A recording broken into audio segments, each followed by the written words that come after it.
Hello and welcome to Snack Time English, your relaxing break to learn real, thoughtful English in bite-sized episodes. I'm your host, Otis. Today, let's dive into something a little deeper. What's the difference between being alone and being lonely? Sometimes I spend the entire day alone. No phone calls, no plans, no messages, just me, my coffee, a book, some quiet music, and it feels peaceful. I breathe slower. My mind calms down. It's like I'm finally home, inside myself. I think being alone gets a bad reputation sometimes. We're always told to stay connected, to go out, to be social. But honestly, some of the most meaningful moments I've had were in complete solitude. When I'm alone, I get to listen to myself. Not the noise of the world, not what others expect from me, just me. But of course, it's not always like that. There are days when being alone doesn't feel peaceful. It feels heavy. You open your phone, and there's nothing waiting for you. You walk through a crowded street, but it feels like no one sees you. That's loneliness. It's not about being physically alone. It's about feeling unseen, unheard, disconnected, even in a room full of people. And here's what I've learned. Being alone is something I choose. Loneliness is something I fall into.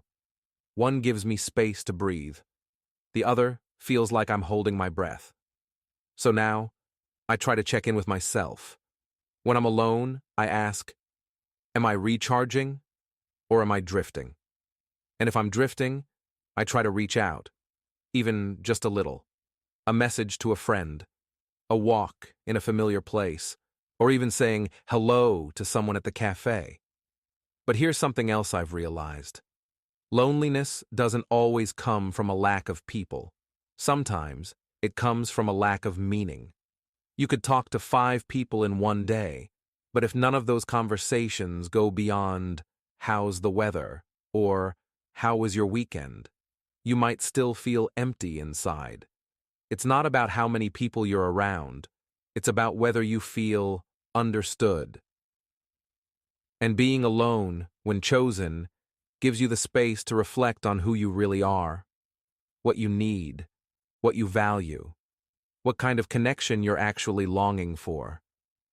I think that's why some people fear being alone, because in that silence, there's no distraction. You have to face yourself.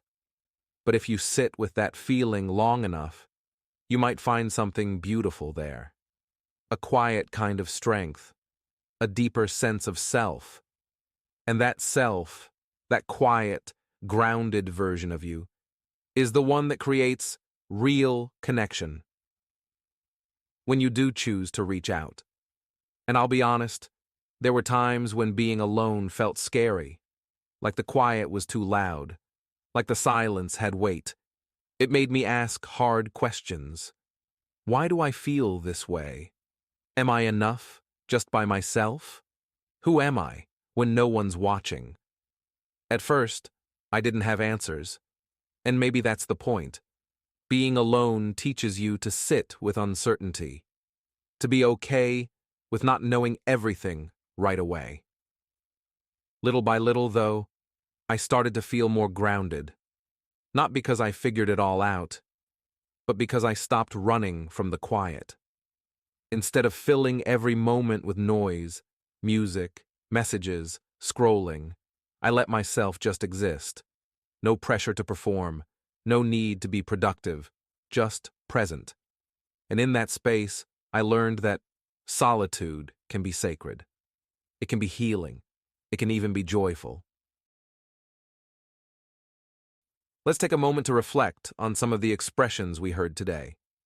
1. The silence had weight.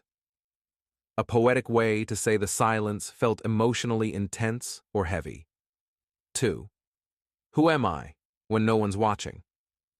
This means, what kind of person are you when you don't need to perform for others? 3. Stopped running from the quiet. This means you've learned to face silence or solitude calmly, without fear. 4. Solitude can be sacred. Sacred means deeply respected or special. This phrase shows that alone time can be meaningful. 5. You're not weak for needing connection. A kind and natural phrase to reassure someone who feels lonely. These expressions aren't always in textbooks, but they help you speak and feel more naturally in English. Before we end today's episode, I'd love to hear from you. When do you feel most at peace when you're alone? Or, what helps you when you're feeling lonely? Let me know in the comments. Your words might inspire someone else who's listening. And if today's episode made you think, feel free to share it with a friend or just come back next time. I'll be here. So if you're listening to this right now, maybe you're alone, maybe you're feeling lonely, or maybe you're somewhere in between. Wherever you are, I want you to know, you're not strange for needing space. You're not weak for needing connection. You're just human. Being alone can be a gift. Loneliness can be a teacher. Both can shape who you are, if you're willing to listen. So take a moment today, sit in the quiet, breathe, and ask yourself gently, am I alone or am I lonely? Whatever the answer is, you deserve kindness from others and from yourself. Thanks for joining me today on Snack Time English. Take care of your mind, your words, and your quiet moments. See you soon.